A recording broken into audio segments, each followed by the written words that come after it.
Eu, pessoalmente, sou um produtor de cana, em que a gente faz o manejo de pragas, especialmente cigarrinha, né, e broca, e o manejo é basicamente com o uso do silício. Né? A gente usa o silicato de cálcio e magnésio em substituição ao calcário.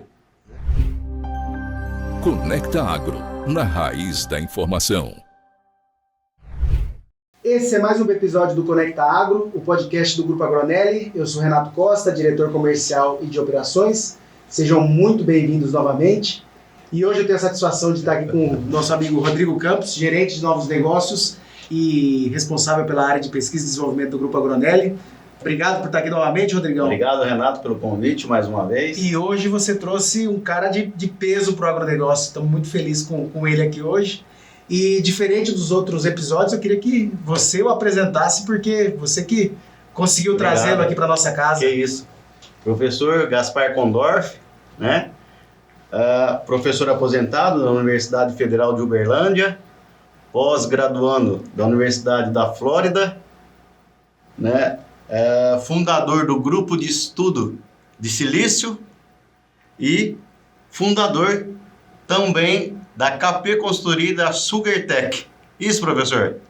Tudo isso. É isso daí. E muito trabalho em cima disso. Muito trabalho. E eu vou te falar, Renato. Toma aí, estou atrás do professor há uns 2 meses para a gente marcar essa data, né, professor? Fazer esse bate-papo junto conosco, fazendo uma visita, conhecer as nossas estruturas aqui, né, professor? Para mim é um prazer, Tchê. Para mim é um prazer participar aí desse podcast.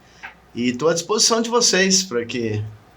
Vamos ver se a gente faz um bate-papo legal aí. Com certeza. Com certeza. E esquecemos de um ponto, né? Gaúcho nato. Claro, é tomador de chimarrão ainda. É, isso daí. Que cidade que o professor nasceu? Eu nasci em Novo Hamburgo, é uma cidade próxima de Porto Alegre. O pessoal costuma dizer que para conhecer Novo Hamburgo tem que ir a Gramado, que é o pessoal vai a Gramado. Porque para ir a Gramado, você vai passar pela Novo Hamburgo. Né? Então, exatamente. É desse jeito que a gente conhece Novo Hamburgo. E o povo do Rio Grande do Sul geralmente sobe para o Mato Grosso, né? Mato Grosso do Sul. Sim. Vai para Goiás. E o professor veio para Minas Gerais. Fazem 35 anos já, né? Que a gente está em Uberlândia. Passei por São Paulo durante 5 anos, o estado de São Paulo. Tá. Mas hoje a minha terra é aqui, é o Triângulo, né? Legal. E é uma terra boa, convenhamos, Sim, né? sim. Isso aqui... Num bairro gigante de Uberaba chamado Uberlândia. A gente estava discutindo agora há pouco que antigamente tinha um canhão em Uberaba, na entrada de Uberaba, apontando para Uberlândia. Que Uberlândia só ia crescer até ali, não ia passar do canhão, senão era bala, né? Mas é impressionante o que cresce Uberlândia, né? Mas Uberaba também cresce muito. Cresceu muito, né? Tá crescendo bastante. Mas assim... lembrando que Uberlândia foi um bairro de Uberaba. De Uberaba, conhecido como Uberabinha. Uberabinha. Olha só. Que virou, né? E assim como Uberlândia, o agronegócio cresceu também de uma maneira espantosa. Sim, né? Orgulho pro Brasil.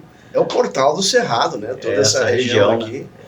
Uberaba, principalmente, aí, produção de cana em particular, tomou conta, né? Quer dizer, hoje... Você não anda 500 metros sem ver um canavial, né? Com certeza. Com certeza. E é difícil alguém não conhecer o professor Gaspar, né? Por todo o conhecimento e o nome que ele tem na agricultura e no setor de cana, né? Mas hoje dando consultoria para as principais usinas de cana do nosso Brasil, né? Sim. Minas, São Paulo, Mato Grosso do Sul também.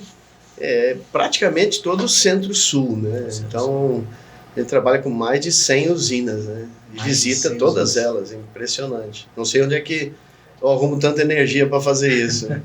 Mas esse é a função maior que eu tenho hoje, que é trabalhar como consultor nessas usinas. Né? E eu acho que a energia vem da paixão, né? A gente vem muito, né? A gente trabalha porque gosta, senão não precisaria estar trabalhando mais, né? Mas é a paixão, é o gosto de trabalhar, é o prazer de trabalhar, né? E é isso aí que motiva a gente. E ver o setor, né?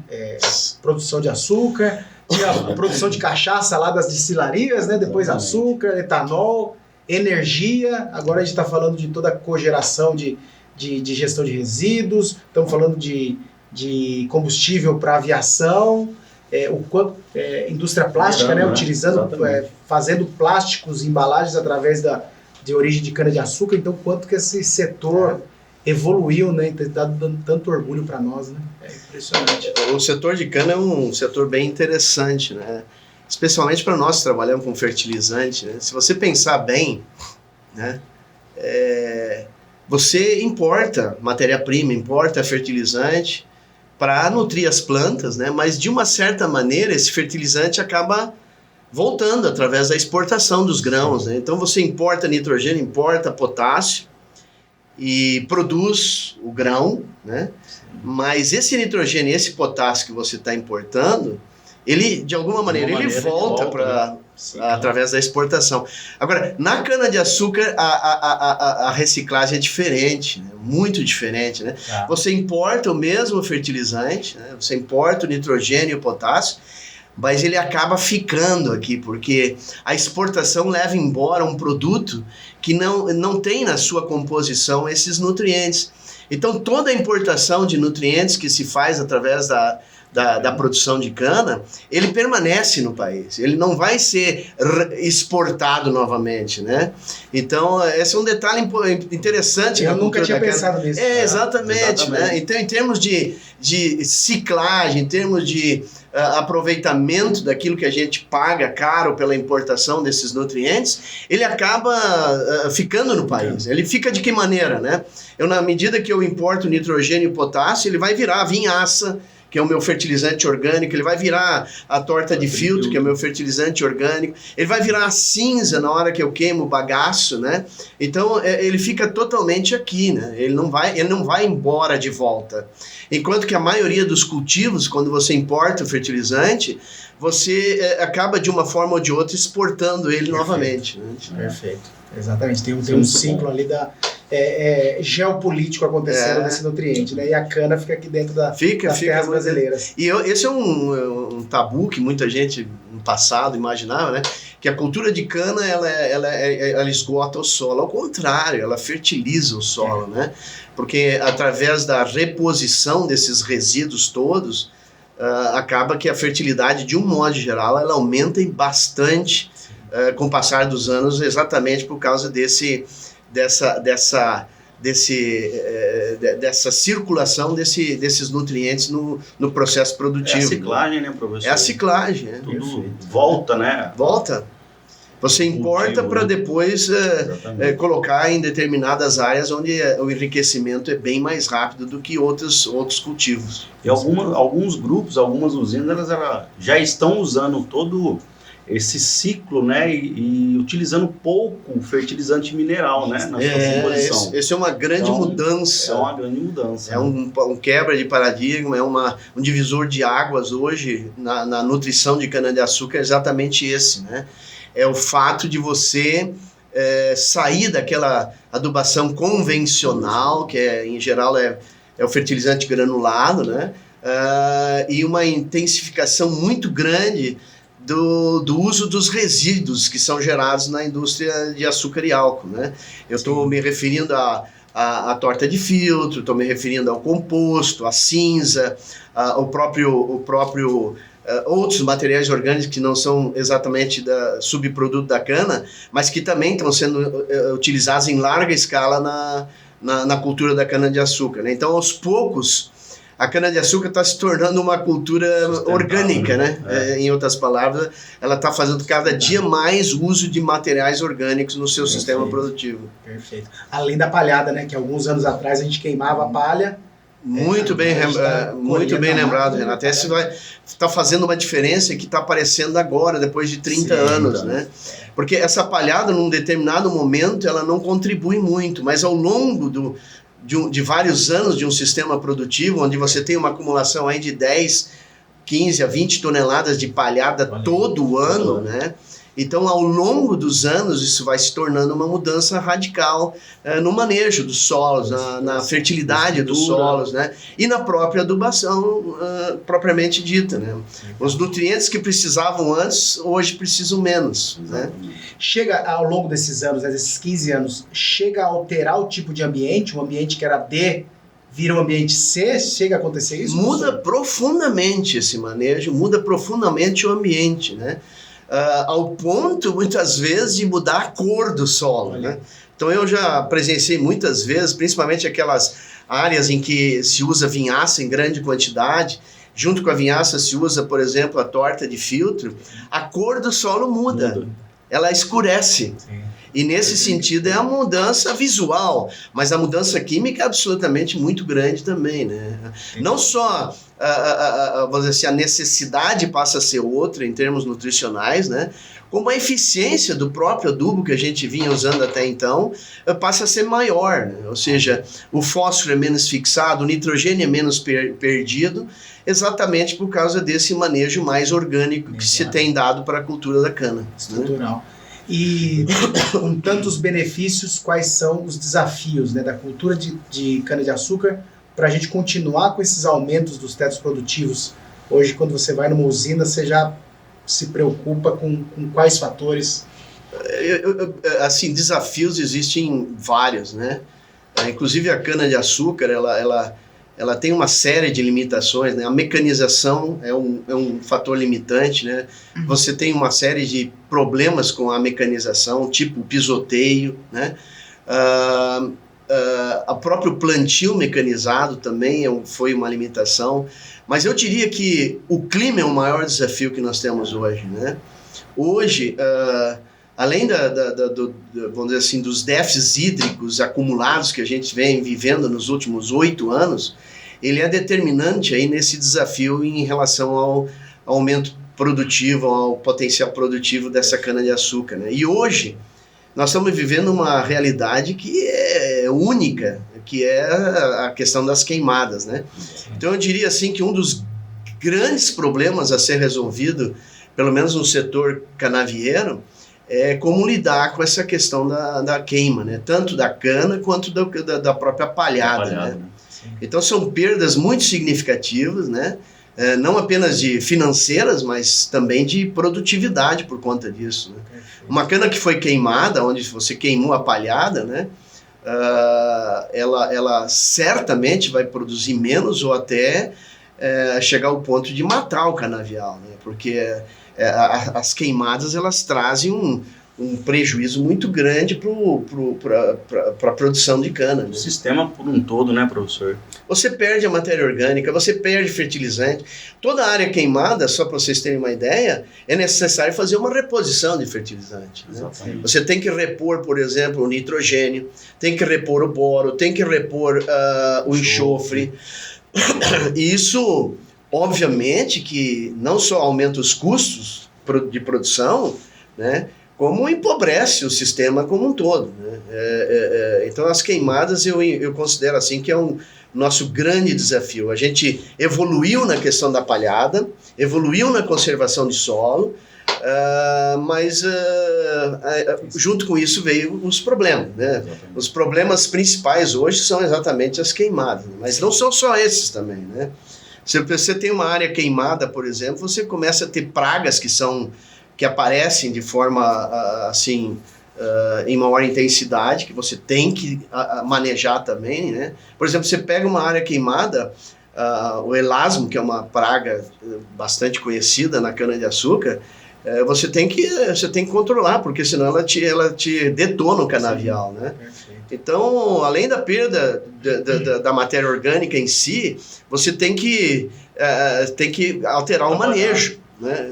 Trabalhar outros controles, né, professor? Exatamente. Outros controles químicos que entram, né? Isso. É para conseguir se manter esse canavial, né? Eu fico admirado, às vezes, né, quando aparece nas redes sociais aí que a usina tá metendo fogo no canavial. Gente, é tudo que a usina não quer. Exatamente. Esse é um grande prejuízo para a usina. A usina tem frotas de caminhões para poder se defender do fogo. Né? Então, esse é um equívoco muito grande imaginar que a usina ainda pense em colocar fogo. Especialmente aqui no Triângulo, né? Todo o crescimento do canavial foi em cima de um projeto em que a palhada faz parte muito grande do sistema para ajudar no sistema produtivo. E nós estamos em alguns grupos de WhatsApp aqui de controle de fogos, né, nessa época que tão difícil. e você vê a usina controlando o fogo na área dela, mas dos vizinhos também, né? O quanto que eles apoiam para que acabe com esse fogo o mais rápido possível, né? Se existe uma colaboração dentro do setor canavieiro que é estruturalmente muito forte, é exatamente o combate a incêndio, né? Ou seja, a usina se ligou que um vizinho tá com uma área está em chama, está em fogo, está pegando fogo, ela desloca toda a sua estrutura para lá ajudar nesse processo de combate. E uma coisa importante que as pessoas às vezes não entendem também é que o fogo se combate com fogo. Sim. Né? O contra-fogo é o grande combate que se tem hoje, efetivamente, porque só a água não resolve. A água é para você ajudar no controle, mas um fogo grande como esse que nós tivemos aí, a questão de um mês atrás, não se combate com água, né? Nesse fogo se combate com fogo, né? É isso aí. Então, esse é o grande desafio que nós temos no setor canavieiro, que é trabalhar com essa palhada, trabalhar com esse risco de incêndio, né? E o professor falou bem, né? Falou da perda de nutrientes, potássio, enxofre e boro, e falou dessa perda dessa matéria orgânica que foi construída durante anos, né? O quanto que isso desequilibra a biologia daquele solo ali, né? Imagina todo aquele material orgânico que a gente vem utilizando no manejo nutricional do canavial, né? Se você tem fogo na palha, essa matéria orgânica, não só da palha, mas aquela matéria orgânica que você usou como fertilizante ali, ela se perde também. Né? Então toda a matéria orgânica que tem dentro da vinhaça, cada aplicação de vinhaça equivale a 1.500 kg de material orgânico, né? Aí toda a torta de filtro que você coloca na superfície como material orgânico de excelente qualidade, esse é outro ponto. O material orgânico que a usina gera é de excelente qualidade. Por que excelente qualidade? Porque a relação CN desse material é baixo. Você pega a relação CN da torta de filtro é 28 de carbono para nitrogênio. Isso significa que é um material facilmente mineralizado, facilmente decomponível. Os micro-organismos não têm dificuldade de atuar sobre um material como esse. A mesma coisa a vinhaça. Vinhaça, o material orgânico que tem nela, relação CN é de 18. Quer dizer, qualquer local em que ele é aplicado, esse material orgânico ele tem uma atividade, os micro-organismos vão ter uma atividade muito forte sobre esse material e retornar isso como material orgânico já estabilizado para a gente, né? Então, o que se usa hoje no canavial, em termos de material orgânico, não só é em grande quantidade, como também em grande qualidade. O material é de qualidade. É diferente de você botar um composto, por exemplo, de origem de material urbano, ou então um bagaço de cana. Esses materiais são orgânicos também, mas eles têm uma dificuldade muito maior de contribuir para esse manejo nutricional mais orgânico, entendeu? Perfeito. E o professor foi um dos... Eu posso falar que foi o primeiro grande estudioso de silício no Brasil. Se não foi o do primeiro, tá ali entre os grandes primeiros estudiosos, né? Quanto tempo o professor estuda silício, né? Esse nutriente que ainda é pouco falado na nossa agricultura. A história do silício é bacana, porque eu estava estudando nos Estados Unidos e uma pessoa me convidou para participar de uma reunião de pesquisadores, onde eles estavam definindo o programa de pesquisa que eles têm lá na Universidade da Flórida com silício. E aí ele disse para mim que, olha, nesse grupo vai ter fitopatologista, entomologista, pessoal da fertilidade, vai estar tudo nesse grupo. Eu quase não me interessei pelo assunto, né? Porque isso aí não vai sair a nada, né? Mas eu fui na reunião e, para surpresa minha, eu vi que o tema era silício, mas de uma forma multidisciplinar, né? O silício estava envolvido com várias áreas da produção vegetal. Estava envolvido com o controle de doenças, e aí a razão pela qual tinha os fitopatologistas envolvidos nessa reunião. Estava envolvido com o controle de pragas, então tinha entomologista lá dentro. E os que menos participavam eram exatamente aqueles ligados à nutrição, porque silício é tido como um elemento que não essencial, e que participa pouco do metabolismo das plantas, né? Bom, mas para surpresa minha, e aí foi daí que eu me apaixonei pelo tema, foi exatamente essa multidisciplinaridade que existe em torno do silício, né? Se você vai num congresso de silício hoje, a nível mundial, por exemplo, você vai encontrar muito mais gente da área de fitopatologia do que da área de nutrição de plantas, né? Porque ele vai atuar de diferentes formas. O silício é um elemento que atua em sistemas sob estresse, de qualquer natureza, estresse biótico ou abiótico. Se tem uma doença, o silício pode contribuir. Se tem um ataque de pragas, o silício pode contribuir. Se tem um nível de estresse alto, ele pode contribuir também, e assim vai. Então o silício é um elemento de defesa da planta. O silício é um elemento que vai ajudar na proteção da planta em todos os níveis de estresse, né? E daí que ele é interessante, daí que ele é multidisciplinar, é daí que muitas vezes você não tem um efeito, muitas vezes, claro do silício, né? Porque ele participa de vários mecanismos de proteção da planta, né?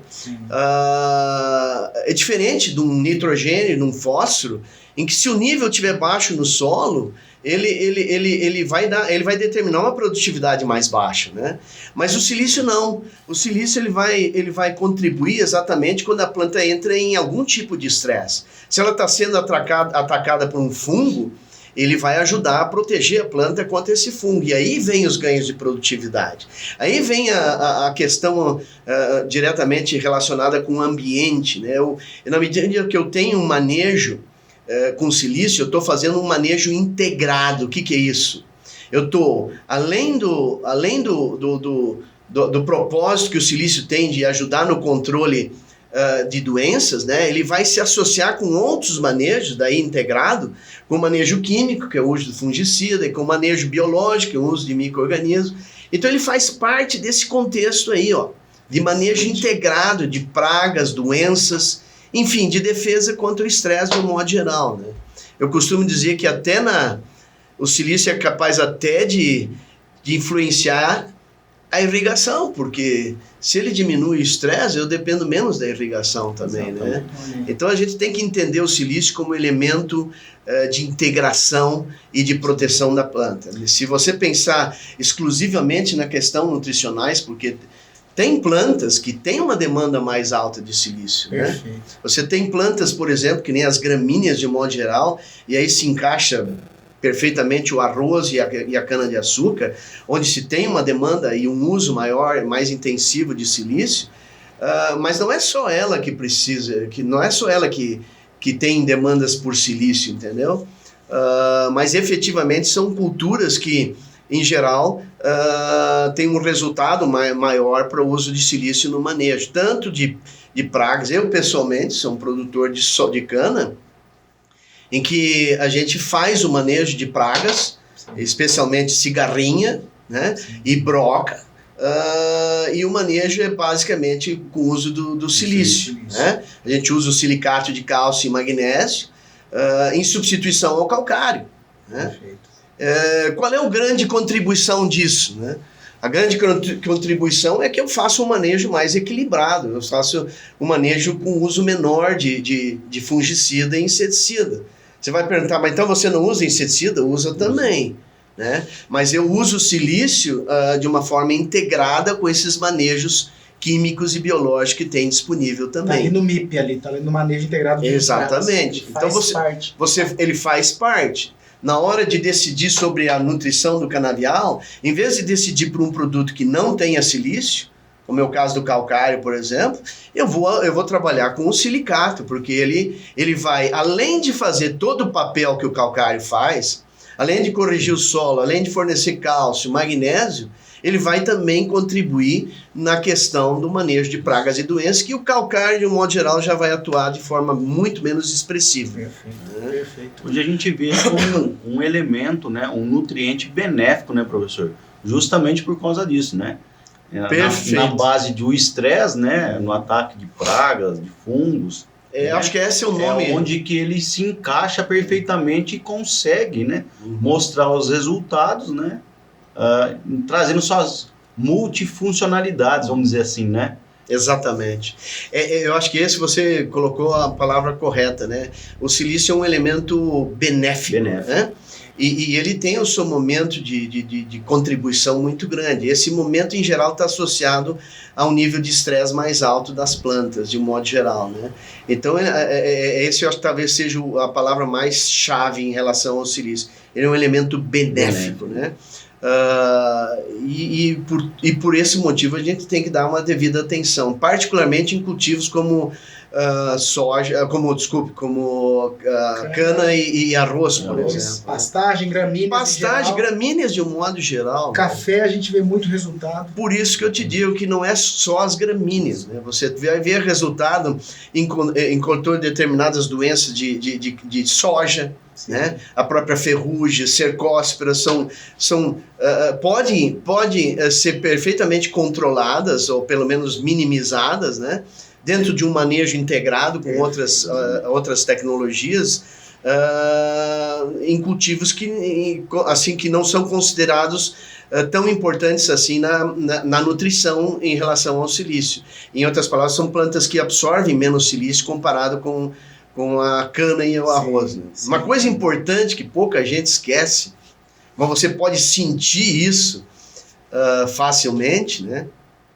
Na cana-de-açúcar, o elemento mais absorvido é silício. Perfeito. A gente está preocupado com o nitrogênio, com o potássio, porque a absorção é alta, mas o silício, na verdade, é mais absorvido do que esses elementos.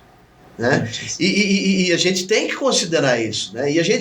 Eu digo isso que a gente vê isso visivelmente, essa absorção maior. Porque todas aquelas estruturas de espinho, pelos, tricomas que existem no canavial, quando a gente entra no canavial, você tem que se proteger, ou sai todo cortado. Né? O jossal, por exemplo, é uma estrutura basicamente de silício.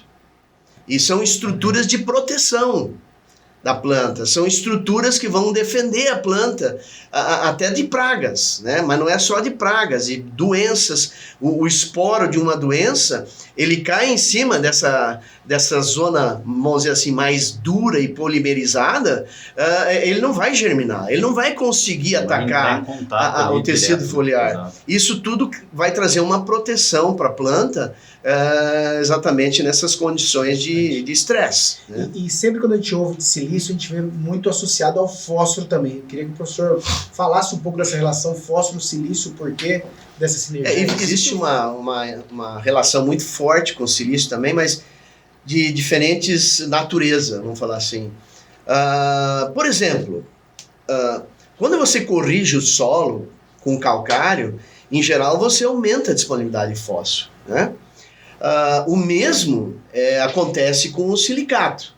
Então, quando você usa um silicato, você aumenta o pH do solo e, consequentemente, aumenta o nível de fósforo no solo. Esse é um lado do uso de silicato, por exemplo, que pode contribuir, por exemplo, no aumento da disponibilidade de fósforo do solo ou então na redução da adubação fosfatada, por exemplo. Né?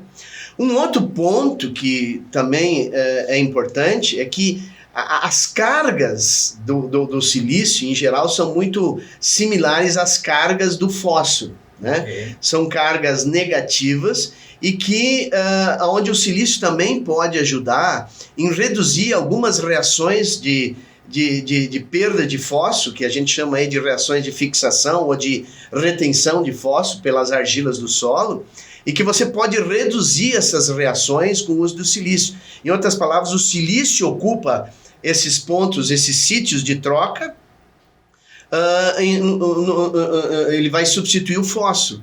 Em contrapartida, o fósforo vai ficar mais disponível para a planta. Então, assim, de um modo geral, o silício pode também contribuir em reduzir as perdas de fósforo pelos processos de fixação que existem naturalmente, especialmente nos solos mais vermelhos, com presença de óxido de ferro mais alta, enfim, os solos argilosos de um modo geral. Então, o uso de silicatos, o uso de silício pode sim significar também uma redução na adubação fosfatada, exatamente pela menor fixação desse fósforo. Quando se usa, em geral, fósforo solúvel, a gente tem um problema que é essa retenção de fósforo. Excelente, excelente. E um outro nutriente que a gente vê no dia a dia, que o professor, vou falar a palavra apaixonado, porque é um grande conhecedor, é o magnésio, né? O quanto magnésio a gente fala na agricultura e o professor estuda bastante esse nutriente também. O magnésio, ele é mais importante ainda na cana-de-açúcar, né? Por vários motivos. Primeiro porque o manejo nutricional que se dá em cana-de-açúcar, ele privilegia muito o cálcio e muito pouco o magnésio. Eu explico. Por exemplo, quando eu vou fazer uma adubação fosfatada em cana-de-açúcar, uma fosfatagem, a gente vai usar o fosfato tricálcico, o fosfato natural, por exemplo, né? E o que ele tem? Ele tem cálcio e não tem magnésio. Então, estou privilegiando o cálcio nessa adubação. Quando eu vou fazer uma gessagem no canavial, eu estou botando um sulfato de cálcio. Ele tem cálcio, mas não tem o magnésio. Quando eu vou fazer uma calagem na reforma de um canavial, eu vou usar o calcário, que tem 3 vezes mais cálcio do que o magnésio. Quando eu vou fazer torta de filtro num canavial, ele é muito rico em cálcio e pobre em magnésio. Quando eu vou usar um super triplo no suco de platil, ele é um fosfato monocálcico e não tem magnésio. Então você está entendendo que num manejo nutricional de cana-de-açúcar em específico, eu privilegio muito cálcio e deixo o magnésio para trás. Então, para começar, um manejo nutricional adequado em cana-de-açúcar, ele exige um nível de magnésio assim bastante maior e um monitoramento bastante maior desse magnésio por conta do próprio manejo de cana-de-açúcar que privilegia o cálcio em detrimento do magnésio. Então a gente tem que ter muita atenção no manejo de magnésio, começando por aí. Um segundo ponto que é muito importante também é que o magnésio ele compete com alguns cátions, né? Por exemplo, o cálcio e o potássio. Então, o magnésio muitas vezes no solo ele até está em níveis adequados, mas o nível de potássio no solo é tão alto e o nível de cálcio é tão alto que ele prejudica a absorção do magnésio. Então, muitas vezes eu tenho um nível de magnésio bom no solo, mas a planta não enxerga desse jeito. A planta ela vai absorver o potássio e o magnésio que está em maior concentração ali no meio e isso cabe muito bem nas áreas da bacia de vinhaça, né? A bacia de vinhaça você tem esses 2 elementos em grande quantidade. Então o magnésio passa a ser muito importante o fornecimento dele em níveis adequados exatamente dentro da bacia de vinhaça. Então, você tem que fazer, inclusive, uma adequação do teu programa nutricional em relação ao magnésio para essa bacia de vinhaça. Então, a bacia de vinhaça ela vai ter um atendimento diferenciado em relação ao magnésio. Porque ali eu tenho, além dos problemas normais do magnésio, eu tenho esse, que é o potássio. E que é muitas vezes o nível de cálcio que tem lá também, né?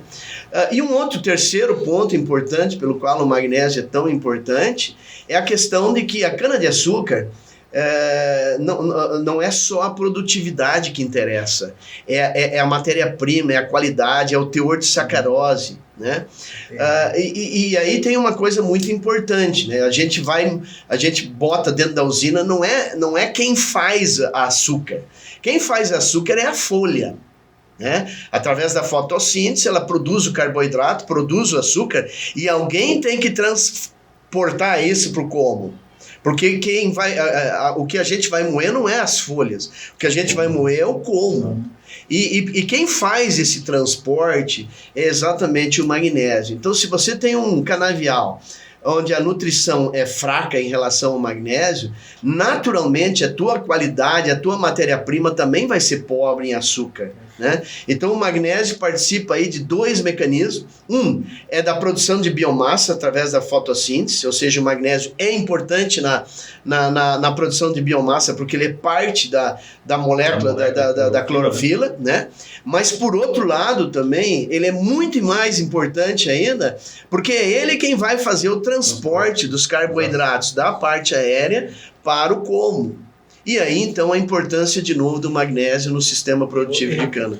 O professor falando aqui, um quebra-cabeça vai fechando na minha cabeça mesmo, né? Eu fui um grande vendedor de Camag, que é um produto da Mosaic, que é um sulfato de potássio e magnésio para usinas. E a gente via que a produtividade não aumentava, a tonelada de cana por hectare, mas o ATR aumentava muito. E a gente falava assim, o magnésio está aliado ao índice de ATR da cana. Sem dúvida. E é esse transporte dos nutrientes. Então eu vi isso na prática em campo, quanto o magnésio... Muitas culturas, né, professor? Muitas culturas. Uma ele vai se destacar mais que a outra, né? Hoje nós temos um adubo foliar com um propósito exclusivo de aumentar o teor de sacarose. E nesse adubo foliar, o grande elemento é o magnésio, é o que entra em maior quantidade nessa mistura aí do adubo foliar. Inclusive ele leva um nome, esse adubo foliar, um nome popular que chama adubo foliar sacarose, exatamente porque ele tem uma composição rica em magnésio, que me permite aí alguns ganhos de ATR, ganhos de açúcar ou de sacarose na cana, através dessa adubação direcionada para aumento do teor de magnésio na folha. Né? Tem outros nutrientes que são específicos? Sim, sim. O boro tem o mesmo papel, né? O próprio potássio ajuda também. Então, o adubo sacarose que a gente tem, ele é composto exatamente de elementos que são importantes na fotossíntese, para aumentar o teor de carboidratos na planta produzido e no transporte. Né? Então ele vai fazer as duas coisas aí. Sim. E aí ele leva esse nome de sacarose. Porque o propósito do adubo foliar é você criar um nível de açúcar mais alto no colmo. Para conseguir isso, você tem que tirar ele da folha e levar ele para o colmo. Perfeito. O manejo da usina tá mudando bastante, né? A gente está falando desse uso de resíduos e tudo mais. E, por outro lado, o número de entradas em operação, né, para você aplicar calcário, gesso, fosfatado, magnésio, isso gera um transtorno logístico dentro da usina muito grande, né? E aí a gente tem visto essa composição tudo em um produto só, né? A gente fala fazer um produto que entregue essas questões para a usina. Como o professor tem visto esse manejo único, isso consegue ajudar ou tem algum problema de... Essa pergunta é muito boa pelo seguinte, né? Nós estamos no setor de cana, nós estamos num profundo mudança no programa nutricional, no manejo nutricional, né? Mas profundo mesmo que eu com sei lá quantos anos de cana-de-açúcar nunca percebi nada parecido, né? Esse programa, basicamente, ele se resume a uma mudança na forma de aplicar e no uso, no uso dos nutrientes para atender às demandas nutricionais do canavial. Eu estou me referindo basicamente à vinhaça localizada, né? A vinhaça sempre foi de uso na usina, mas de uma área de um uso restrito, né?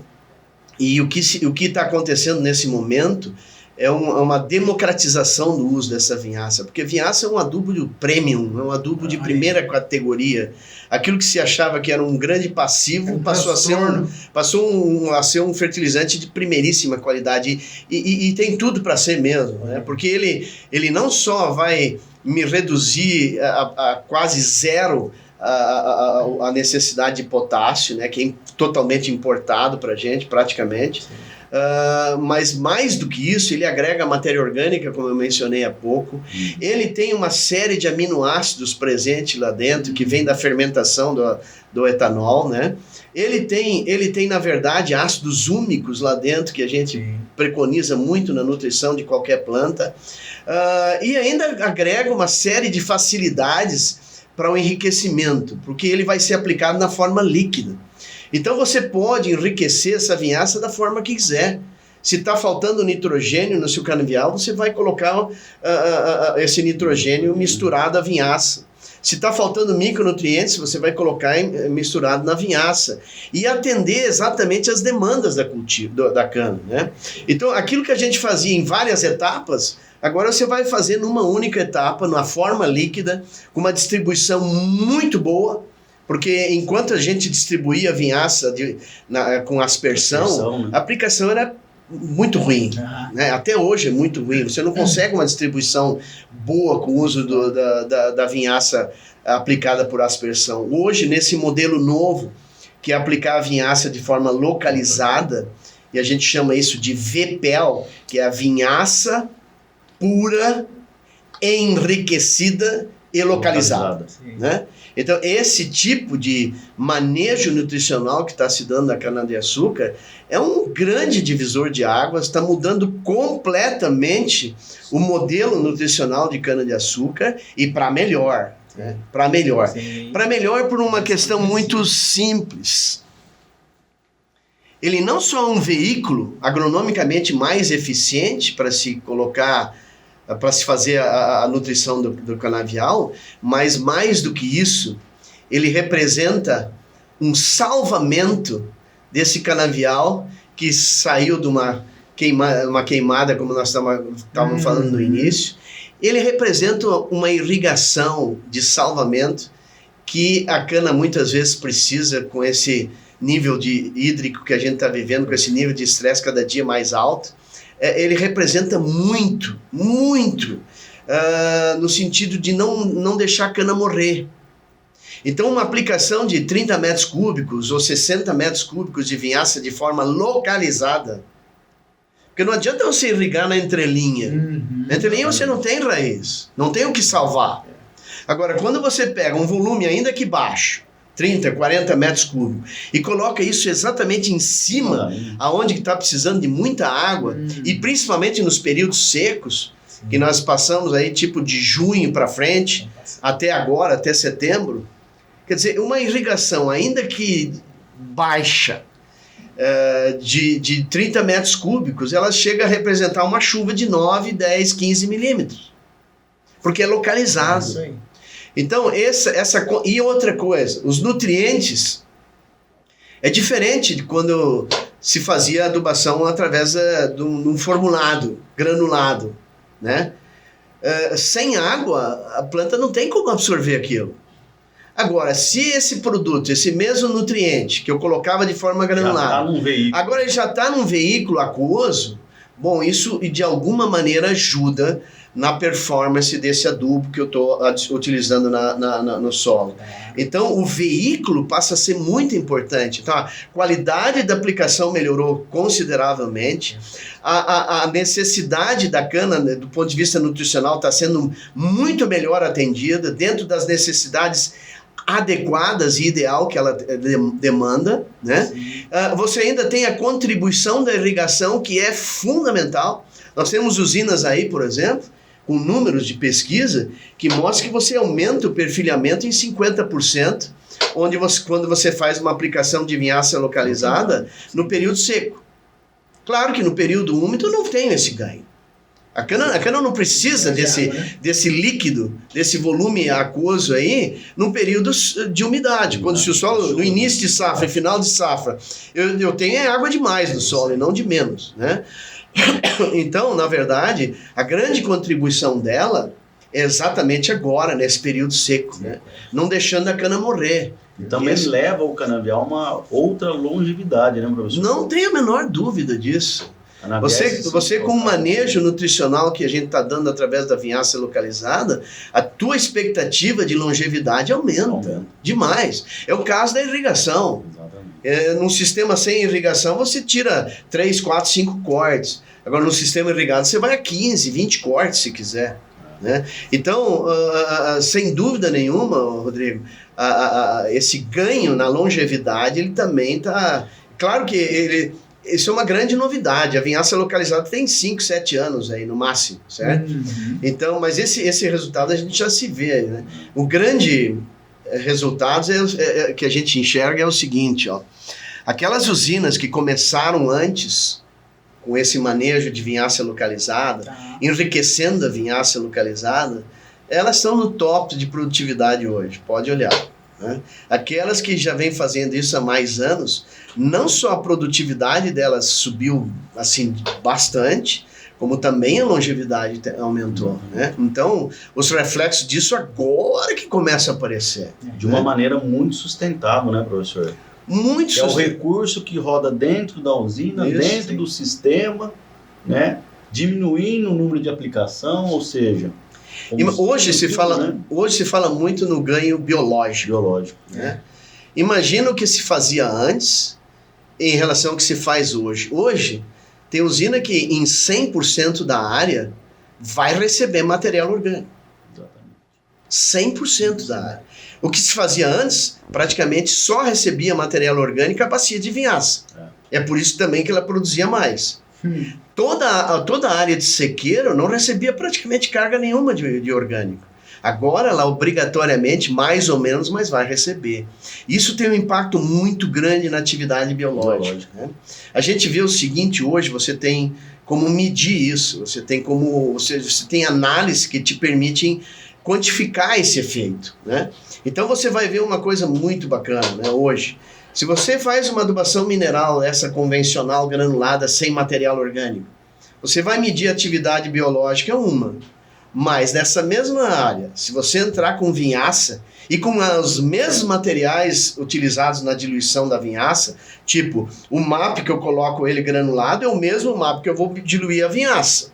A ureia, o nitrato que eu coloco no solo é o mesmo que eu vou botar na vinhaça.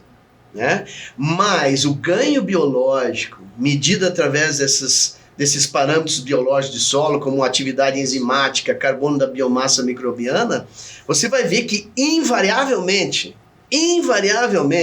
atividade enzimática, atividade biológica de um solo que recebeu vinhaça é superior ao solo que recebeu fertilização convencional. E o produto é o mesmo.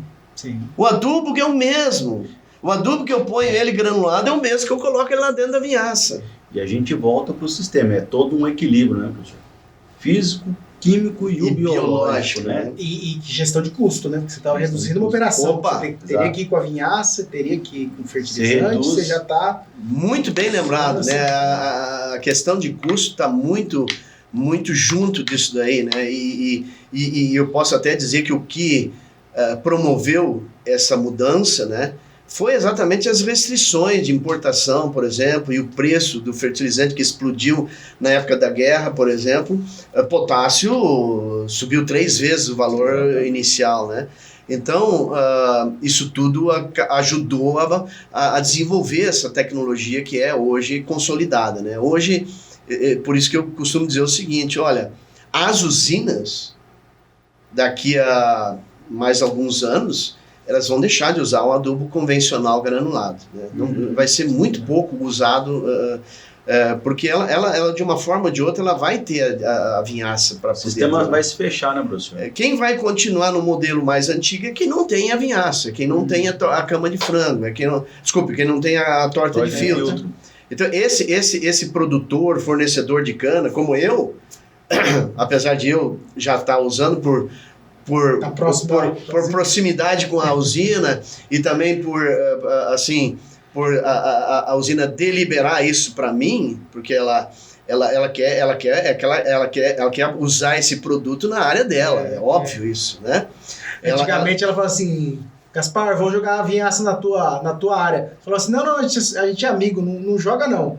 Hoje a gente fala assim, Gaspar, vou jogar na vinhaça na tua área, porque somos amigos. Exatamente isso aí. Se inverteu as coisas. Inverteu. Hoje eu preciso da vinhaça, não. Hoje eu como fornecedor, eu quero a vinhaça. E a usina, inclusive, me dá essa muito bacana, porque a usina ainda me dá uma opção. Se Gaspar, você quer ela irrigada, com aspersão, ou você quer ela com caminhão? Eu posso escolher isso ainda, né?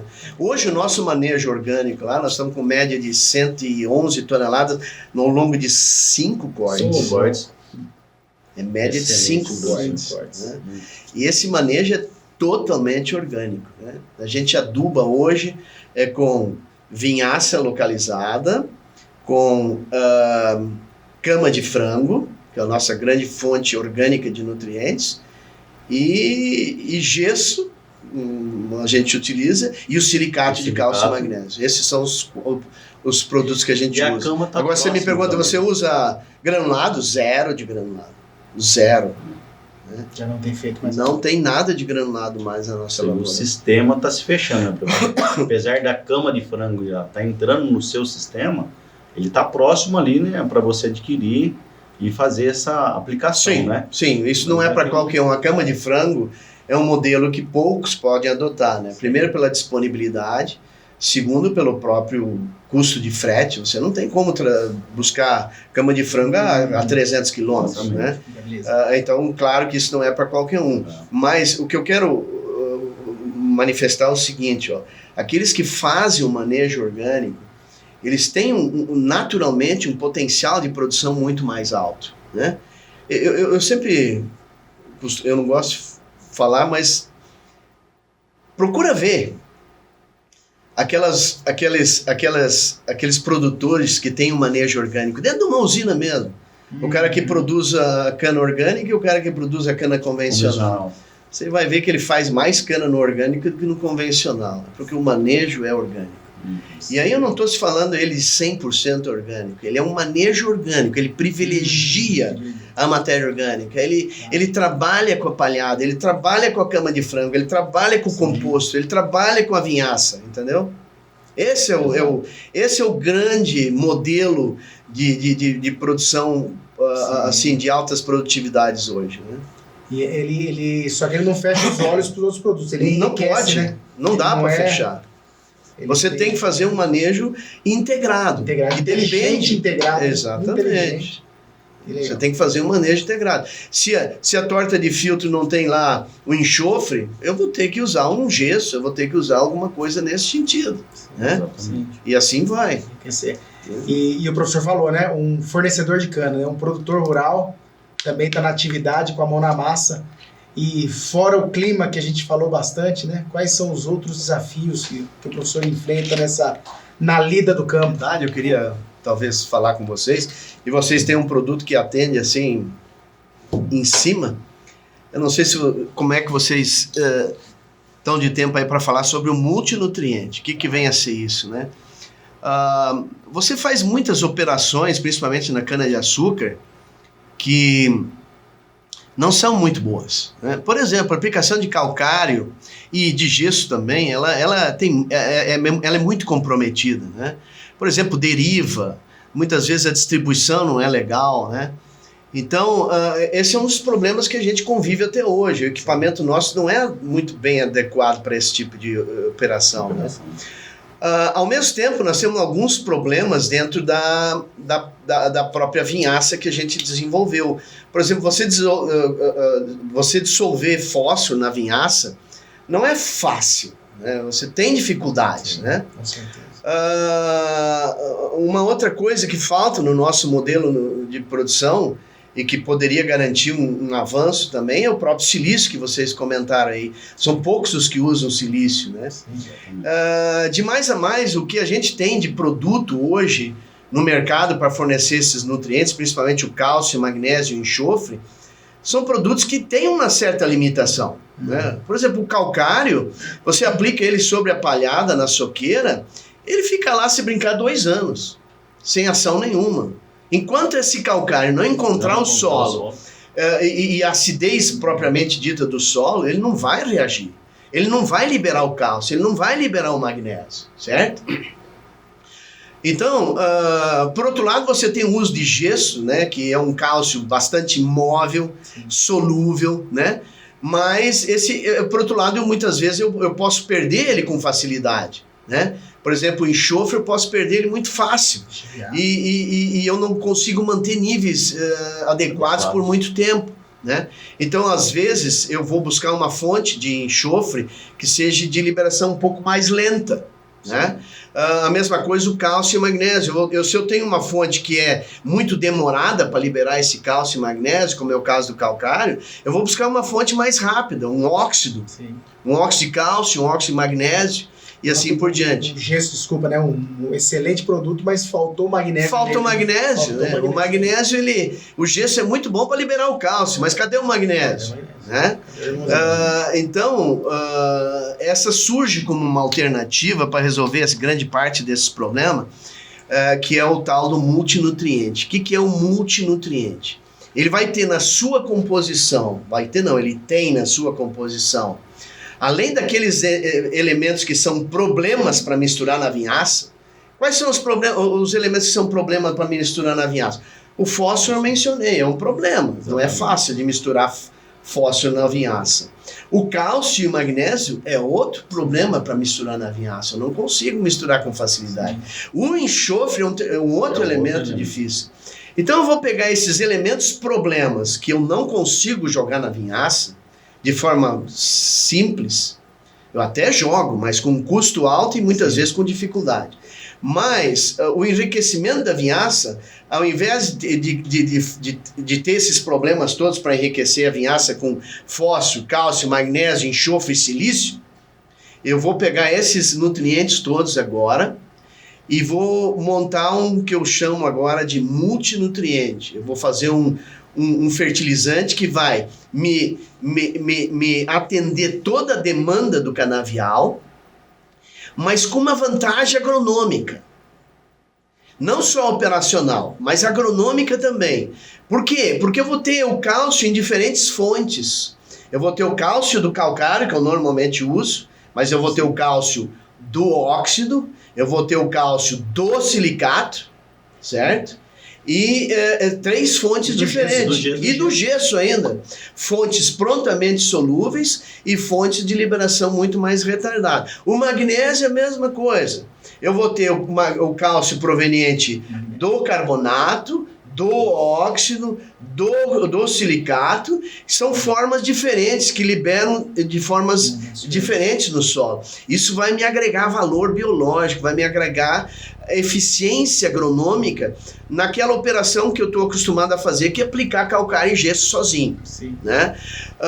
Junto com isso, eu vou trazer outro benefício. Eu, além do gesso, do enxofre do gesso, que é muito eficiente, eu vou trazer também um enxofre para permanecer no solo por mais tempo.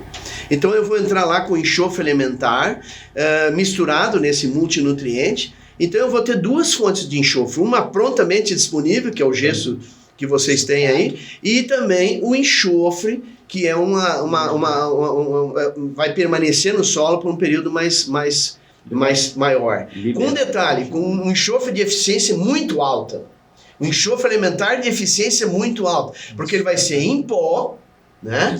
Eu não vou agregar valor para pastilhar ele, e ainda uma sinergia muito boa com os corretivos de um modo geral. Sim. Moral da história, eu vou ter fontes prontamente disponíveis de enxofre e fontes que vão ser de liberação mais controlada, vão permanecer no solo por um período mais longo. Então esse multinutriente ele vai agregar muito valor biológico àquilo que normalmente é feito hoje, que é aplicar calcário e gesso em área total, né?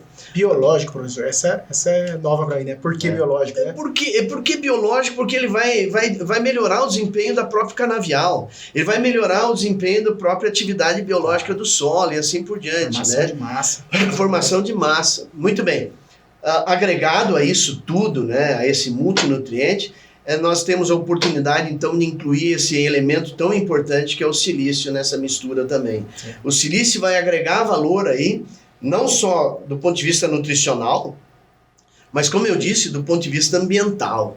Né? Ou seja, o silício vai me gerar mais ganho de crédito de carbono, né? Porque eu vou deixar de usar o calcário. O silício vai me trazer um ganho biológico no sentido de reduzir o uso de defensivos agrícolas, eu posso reduzir o uso de inseticida, reduzir o uso de fungicida. Então, agregar o silício no meu manejo nutricional, ele é muito mais do que simplesmente mais um nutriente. Ele vai me agregar valor ambiental ao sistema. Ele vai me agregar valor no sentido de proteger a planta de forma muito melhor, né? Então, esse multinutriente, ele vem para quê? Substituir operações que são mal feitas, e esse multinutriente já vem todo ele no mesmo produto, aplicado de forma sobre a cana-de-açúcar, sobre a brotação do canavial, na soqueira, em faixa, numa faixa de 40, 50, 60 centímetros, fornecendo todos os elementos que eu preciso, nas quantidades que eu preciso, nem a mais nem a menos, né? repondo a extração de cada elemento desse que a cana anualmente retira do solo e vou repor isso tudo através desse fertilizante que eu chamo aí de multinutriente, né? Então esse multinutriente vai trazer esse grande benefício operacional. Né? Você vai levar lá no campo um bag e vai encher a caixa do equipamento que vai distribuir de forma homogênea, não vou ter deriva, né? Não vou ter vou ter homogeneidade nessa aplicação. Quer dizer, são ganhos operacionais muito importantes que eu posso ter ao substituir aquilo que é o convencional para esse tal do multinutriente, né? Eu vou resolver problemas da vinhaça, vou resolver problemas operacionais e criando uma fertilização, uma adubação muito mais eficiente do que eu faço hoje. E bem equilibrada, né, professor? E muito equilibrada dentro da demanda da planta. Sim. E outra, eu não vou... hoje o que se faz na prática? Eu boto 1 tonelada de calcário por hectare na soqueira. Não importa se está produzindo 40 toneladas ou se está produzindo 140. Não, agora não. Agora você vai botar a quantidade de cálcio e magnésio em diferentes formas, e silício e enxofre, em diferentes formas biológicas, mas em quantidades equivalentes à extração, equivalente àquilo que você de fato precisa, e não a mais e nem a menos, né? Então essa grande mudança de paradigma também em relação a esses nutrientes da soqueira. Você vai fazer uma adubação muito mais lógica, muito mais dentro daquilo que você precisa. Ou seja, de 3, 4, chegando até 5 operações, nós vamos estar trabalhando com 2, né? A vinhaça e mais esse multinutriente, né? Uma redução drástica de combustível, né? E o combustível, lembrando, né, é o insumo dentro da usina que mais fere a produção de CBIO, né? Uhum. Então, o quanto você consegue reduzir, e ambientalmente, né, menos geração de CO2 e tudo mais, muito melhor para o nosso planeta. E falando do CBIO, o professor comentou conosco que já recebeu créditos de CBIO da usina, né? Opa. Então isso é uma notícia para nós muito, muito feliz, né? De estar chegando ao produtor rural o crédito. Quando que o produtor vai receber crédito de carbono? Quando que o produtor vai receber crédito de carbono? Já começou a ter esse movimento. Hoje existe um incentivo, inclusive, da usina, né?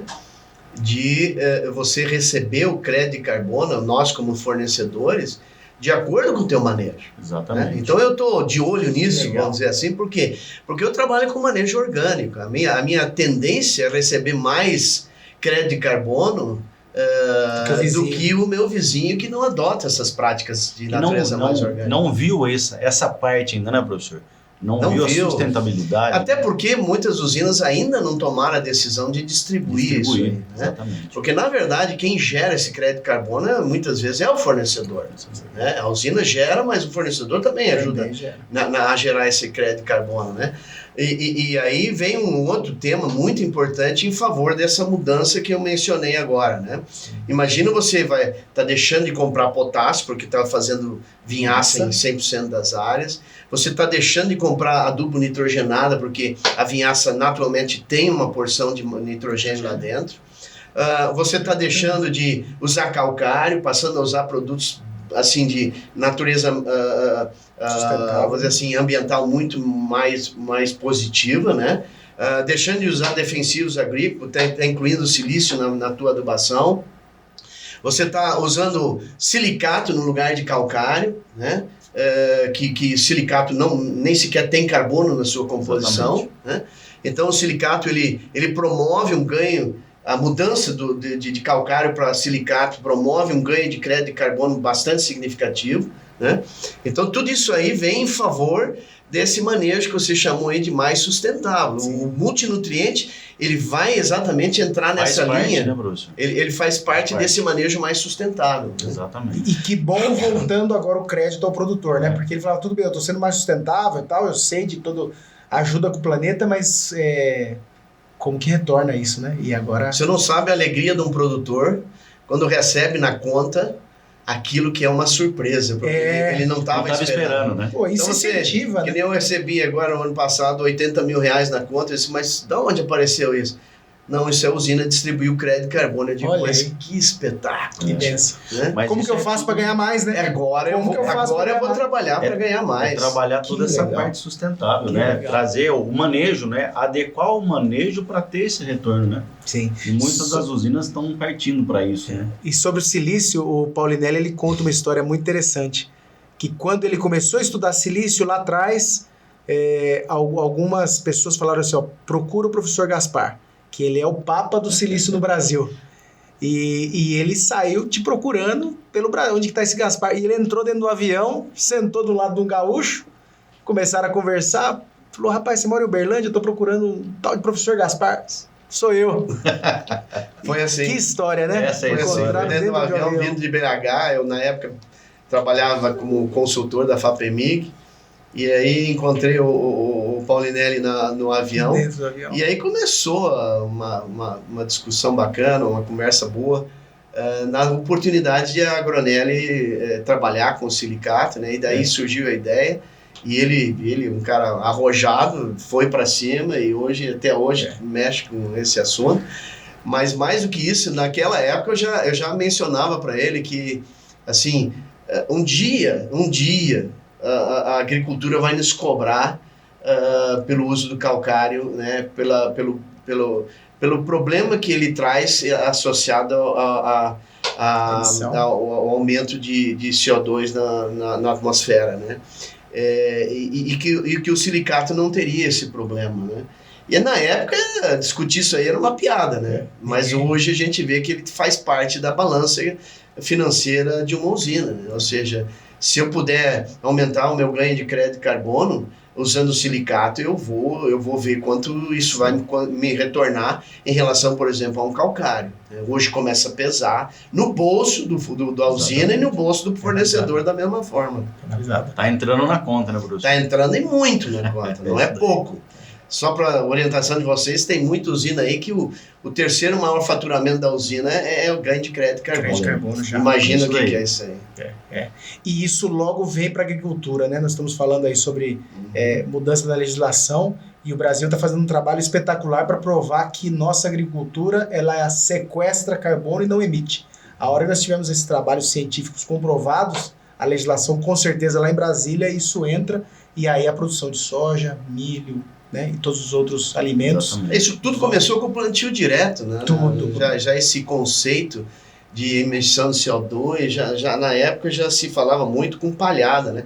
Mas imagina vocês que a cana, ela, como eu disse, ela oferece muito mais oportunidades do que qualquer outro cultivo. Sim. Eu mencionei lá no início a ciclagem, né? A ciclagem é um negócio impressionante, porque para produzir qualquer fertilizante, você tem uma emissão de CO2 bastante significativa, né? E na medida que eu posso usar a minha palhada como na reciclagem, usar a minha torta, isso pesa muito no balanço global de emissão, né? Agora, por exemplo, o nosso em cana-de-açúcar, principalmente, né? Você tem, comparado com o plantio direto, um volume de palhada, né? Absolutamente enorme, né? Quando você fala de plantio direto com 6 toneladas de palhada lá, nós estamos falando de 16 toneladas de palhada, né? Então, as dimensões são outras, né? Quer dizer, vamos dizer assim, o ganho, a contribuição, melhor dizendo, do canavial, da cultura da cana-de-açúcar em relação a outros cultivos, nesse manejo orgânico, nessa emissão de CO2, é muito alta. Sim. Né? Então, a gente tem que botar isso na mesa. Né? Tem que falar que a cana recicla muito mais que qualquer outro cultivo. Tem que falar que ela joga no solo 16 toneladas de palhada em vez de 6. Isso aí tem que ficar, né? Não tem dúvida. Não tem dúvida. O Paulinelli pergunta para pessoas fora do agro, sempre quando ele está assim, com um grupo de crianças do Instituto Agronelli, ou com a sociedade, ele falou assim, vocês acham que a cana-de-açúcar é extrativista e polui? E ele falou, levanta a mão quem acha. A maioria levanta a mão. E aí ele dá exatamente esses exemplos, né? A produção de energia limpa, a fixação de carbono pela cana, a decomposição de palhada renovando a vida do solo. E aí no final todo mundo fica impressionado, porque tem uma cabeça que a cana é uma cultura extrativista. Isso mudou muito ao longo dos 15 anos para cá, né? Com o fim da queimada, com o plantio direto, com o uso desses produtos mais sustentáveis, né? Hoje até o nitrogênio, nós estávamos até um pouquinho antes falando sobre isso, até o nitrogênio, a viabilidade de você reduzir a carga, a emissão de CO2 hoje na produção de nitrogênio, né? Dentro do setor canavieiro cria-se uma oportunidade enorme, porque você tem a cogeração capaz de produzir nitrogênio verde, né? Isso aí. Ou seja, até a adubação nitrogenada, que em geral penaliza bastante o ganho de crédito de carbono, a usina é capaz hoje de implementar, né? Então você vai produzir o nitrogênio que você precisa no manejo do canavial, mas produzir ele de forma verde. De uma forma utilizando recursos energéticos renováveis. E aí você vai mais uma implementação derivada desse setor, né? Ou seja, até o adubo nitrogenado é possível de se fazer com recursos do setor canavieiro. É isso aí. A gente falava que na pecuária do boi a gente só não usa o berro do setor canavieiro também, né? Como a cana está sendo utilizada, né? É isso mesmo. E o professor foi ver cana na Indonésia. Foi lá visitar, não sei se grandes canaviais, né? E aí, como é que os caras fazem lá? A gente roda bastante. A gente tem consultoria na Guatemala, na Colômbia, mais recentemente na Argentina, né? Claro que tudo com cana-de-açúcar. E a diferença é enorme, né? É muito grande. Né? É como você ter assim, você visitar um canavial aqui no Brasil e lá para a Indonésia, você vai dizer assim, olha, eu retroagi 30, 40 anos atrás. Que é isso? É mais ou menos nessa base aí. Então o sistema produtivo dessa gente ainda é muito inferior ao nosso, mas muito mesmo, não é pouco, né? Então, tem muita coisa a avançar nessas áreas, nesses locais, né? Claro que tem, a Indonésia é um caso, assim, dos mais pouco evoluídos que eu conheço, né? Por isso que eu digo que o quadro é de 40 anos atrás, né? Ao ponto de a colheita ser crua da cana-de-açúcar, mas manual. Você imagina uma situação, você colher cana manual crua. Sem queimar. É uma coisa inconcebível quase. Mas é isso que tem lá, né? Acontece. Mas você tem outros países, né, como a Argentina, a Guatemala, em que a produção já está um pouco mais evoluída. Mas todos, sem exceção, incluindo os Estados Unidos, que eu vivi lá, eles olham o Brasil como o grande modelo de produção de cana. Né? Se tem alguma coisa a ser copiada, é no Brasil. Né? Então... porque a gente conseguiu um sistema produtivo muito, muito bom, né? Em solos muito limitantes, né? Muito eficiente, né, professor? Exatamente, né? Então você tem aqui, por exemplo, eu morei na Flórida, né? Onde hoje na Flórida deve ter uns 250 mil hectares de cana hoje e mais uns 230 mais ou menos na Louisiana. E é o que tem nos Estados Unidos. Mas o solo que tem na Flórida, por exemplo, são solos orgânicos. São solos que têm 83% de matéria orgânica. A gente tira 2, 3 metros de areia, não tem fósforo embaixo. É isso aí. A extração de fósforo na Flórida é por concha, né? E aqui nós temos solos do Cerrado que tem 0,3% de matéria orgânica. Então, veja as dificuldades que a gente tem comparado. Isso não significa que eles não tenham dificuldades também, né? Por exemplo, você tem problema da geada, mas nós temos aqui também. Você vai no Paraná, um dos grandes problemas de limitantes da produtividade de cana é a geada. Mato Grosso do Sul, né? Mato Grosso do Sul, aqui mesmo, ano passado. Aqui nós tivemos ano retrasado 3 geadas. Né? Mas assim, de um modo geral, os fatores limitantes de produção de cana no Brasil são altos, né? Começando pela fertilidade, são os solos mais pobres do mundo. Essa que é a verdade. Esses latossolos ácricos que a gente tem em algumas áreas aqui do Triângulo, são os solos mais velhos e intemperizados do mundo. Né? São solos que nem alumínio tem mais, já foi embora o alumínio também. Né? Então, você vê que que as condições são muito diferentes. E a gente está agregando valor a esse sistema produtivo através do manejo mais orgânico, através da matéria orgânica, através da palhada, através do uso de materiais residuais da cana-de-açúcar. Né? Hoje, torta de filtro e vinhaça tem um preço alto. Sim. Hoje tem um preço completamente diferente. Né? Hoje você tem Usanda fazendo adubo foliar com vinhaça, com levedura. Sabe, eu sempre conto essa história aqui, mas toda vez que vem um convidado da área técnica eu preciso falar, né? Em 2012 nós contratamos o professor Alfredo Scheid, Alfredão. E era uma palestra de fertilizante. E lá em 2012 ele começou a falar de biologia no solo, micro-organismo, interação, vida no solo, 2012. E eu tava ali na plateia, eu falei assim, o professor Alfredão tá meio doido, né? Cheguei a vir falar de nitrogênio, fósforo, potássio, cálcio, magnésio e enxofre. Ele começou a falar de biologia. E passados 10 anos, 12 anos, o que virou, né? Agricultura, né? Biológica, a vida no solo. Nos últimos 10 anos, pelo menos, né? Deu uma guinada forte, inclusive em cana, né? Cana era uma das culturas mais resistentes a esse manejo biológico. Tinha queimada também, né? Até porque ela não tinha muitos motivos e razão para entrar nessa onda dos biológicos, né? Porque há 12 anos atrás não falava nem de micronutriente na cana. Não, cana não precisa de micronutriente. Exatamente. Porque ela já tinha, vamos dizer assim, todos esses resíduos que ela tinha na mão. Ela já tinha um manejo de pragas e doença assim, muito enxuto, vamos dizer assim, não se fazia pulverizações, não se usava defensivos agrícolas como fungicida, isso é coisa nova. É isso aí. Não se usava inseticida, de um modo geral, se usava quando muito uma aplicação aí, às vezes com controle biológico, assim por diante. Isso mudou um pouco, né? Mas ela já tinha isso. Agora, quando ela começa a valorizar essa, vamos falar, adubação biológica, né? Hoje você vê que tem resultados. E aí existe um negócio mais bonito ainda, que é o manejo biológico, a adubação biológica, ela tem muito mais sentido quando ela trabalha em parceria com a matéria orgânica. Ou seja, o resultado é melhor. Precisa do carbono, né? Porque esses micro-organismos, não adianta você pensar, eu vou inocular um bacillus, um fungo para proteger a planta, um azospirilo, um nitroaspirilo, porque esses micro-organismos dependem de carbono. Se você não tem o carbono para trabalhar em conjunto com esses micro-organismos, você não vai ter um grande sucesso. E é o que a usina tem. A usina é exatamente esse grande sucesso que tem na vinhaça localizada, em grande parte é porque o carbono está indo junto.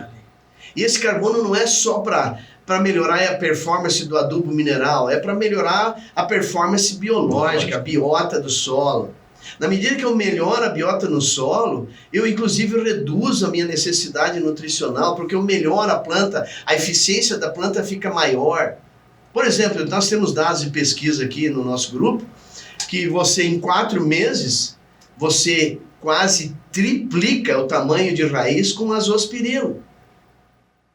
Então, uma bactéria que, pela produção de metabólitos que ela tem, ela vai promover o desenvolvimento de raiz. Ela vai produzir aqueles fito-hormônios necessários para ampliar o sistema radicular.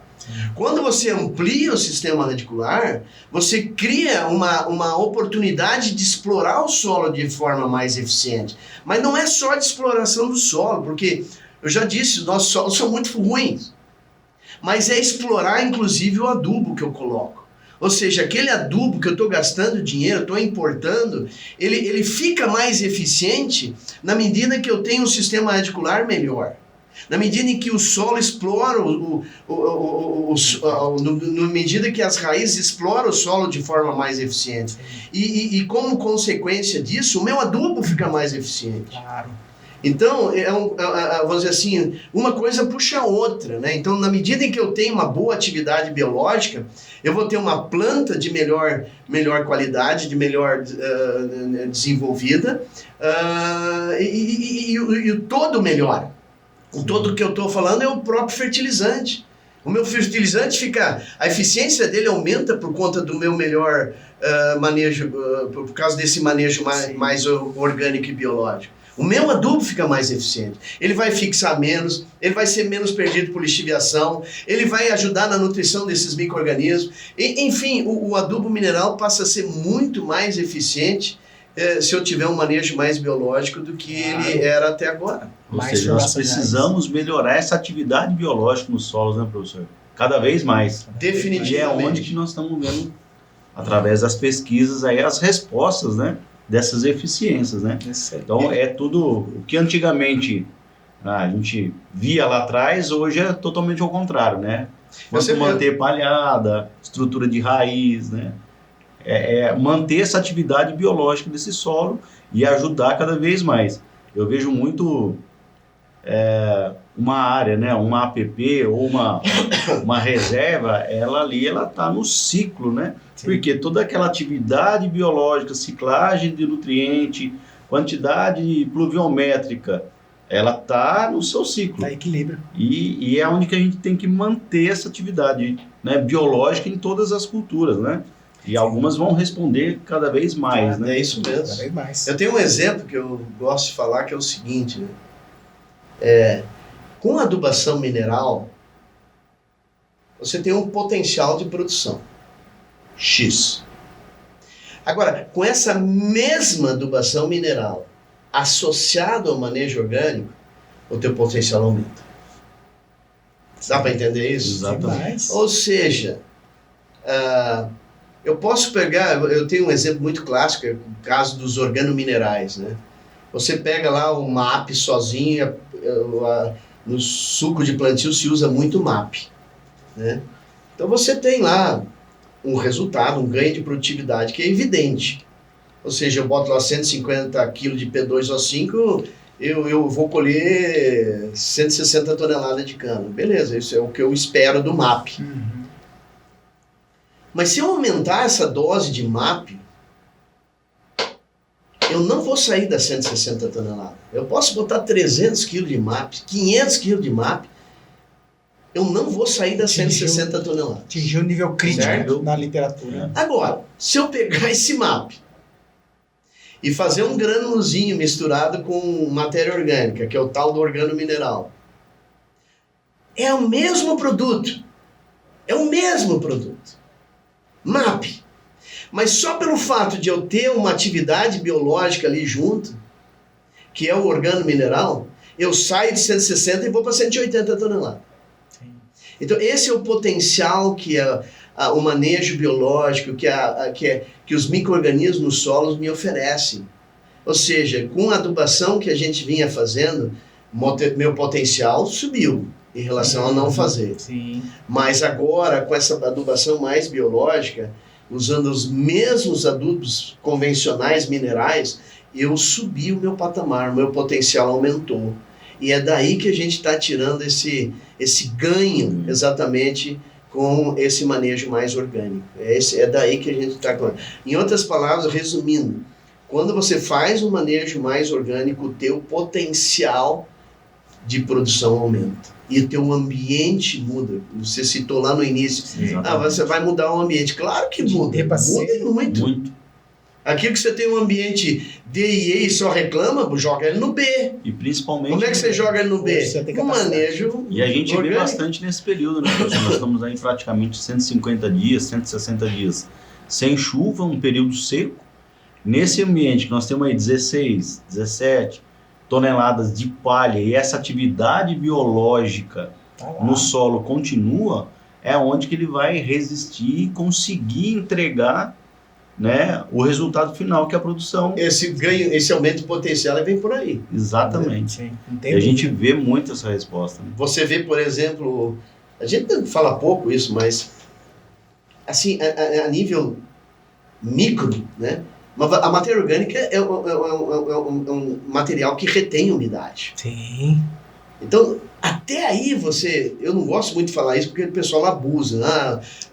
Você está usando ácido úmico, vai aumentar, vai reduzir o efeito no estresse. Né? Vai aumentar a CTC do solo. Vai devagar, mas que é uma realidade, é verdade. Sim. Toda a matéria orgânica que se adiciona ao solo vai te ajudar na retenção de umidade. Né? E assim vai. Então, existe como eu disse, ele multifuncional todo esse manejo orgânico, né? Ele não vai só ajudar na biota, ele vai ajudar no adubo mineral que tá, né? Ele vai ajudar no crescimento através da produção de metabólitos. Hoje, uma das coisas mais impressionantes que eu já vi na minha vida é a capacidade desses micro-organismos de ajudar no que diz respeito ao crescimento das plantas, ao efeito hormonal que eles são capazes de ajudar no processo de produção de biomassa, né? Ou seja, são eles que vão produzir as auxinas, citocinina, giberelina, que a planta muitas vezes ela produz, mas não em quantidades adequadas e suficientes. Então uma ajudazinha desses micro-organismos é muito bem-vinda, né?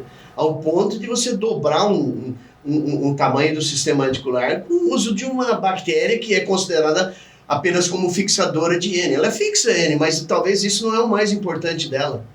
Talvez o mais importante dela é exatamente a capacidade que ela tem de produção de metabólitos, de produção de fito-hormônios. Então a gente tem que encarar um pouco diferente isso daí. Sim. Né? E aí que vai. Que legal. Eu acho que hoje é um daqueles dias que eu chego em casa e eu vejo o quanto que eu aprendi, né? É uma aula. E eu acho que eu assistindo esse vídeo, esse episódio do podcast, eu vou aprender mais, né? Porque a gente discutiu tanta coisa aqui durante o dia que você fica pensando, rapaz... E tem coisas que derrubam mitos, né? Mitos que enchiam a nossa cabeça e o professor foi explicando que realmente não é dessa maneira que acontece. E com esse mundo da biologia, dessa sustentabilidade, todas essas relações que você tinha mudou, né? Virou de ponta cabeça. Eu quero agradecer demais o professor aqui. Foi uma aula. Venha mais vezes, né, Rodrigo? Exato. Venha mais vezes, porque a agricultura brasileira e a cana-de-açúcar vai evoluir cada vez mais. Aqui é tua casa, estamos de portas abertas. Muito sucesso a KP, muito sucesso a tua empresa de consultoria, porque o Brasil precisa dessas pessoas, dessas empresas que aumentam o teto produtivo. E muito obrigado pela tua visita, professor Gaspar. Isso foi muito bom. Renato, eu que agradeço. Rodrigo, obrigado também. Obrigado, professor. A contribuição de vocês sempre é muito bem-vinda também. Eu conheço bem a experiência de vocês. Obrigado por trocar e dividir essas experiências com a gente também. Obrigado. O próximo episódio nós vamos colocar o Paulinelli e você para discutir aí. Vai ser bom demais. Não sei se vai ser bom ou vai dar briga, quem sabe, não sei. Vai ser obrigado, bom, professor, e com certeza nós vamos sair daqui já marcados para o próximo episódio aí. Muito bom. Tá bom? Rodrigão, obrigado mais uma vez. Muito bom. Renato. Você fez um golaço trazendo o professor aqui hoje. Esse foi um golaço. Isso. Só não foi mais bonito que o gol ontem do Corinthians, do Igor, na gaveta do Fortaleza. Cara, me deu uma gelada agora. Foi um golaço. Foi um golaço. Agradecer ao Léo, que é o nosso produtor, que põe todo esse podcast de pé e cada vez com muito mais qualidade. Obrigado, Léo. E agradecer vocês que ficaram conosco até agora. Espero que tenham também tido essa reflexão que eu tive, o quanto que eu aprendi hoje. Espero que vocês também. E até o próximo episódio. Obrigado, pessoal. Obrigado. Conecta Agro, na raiz da informação.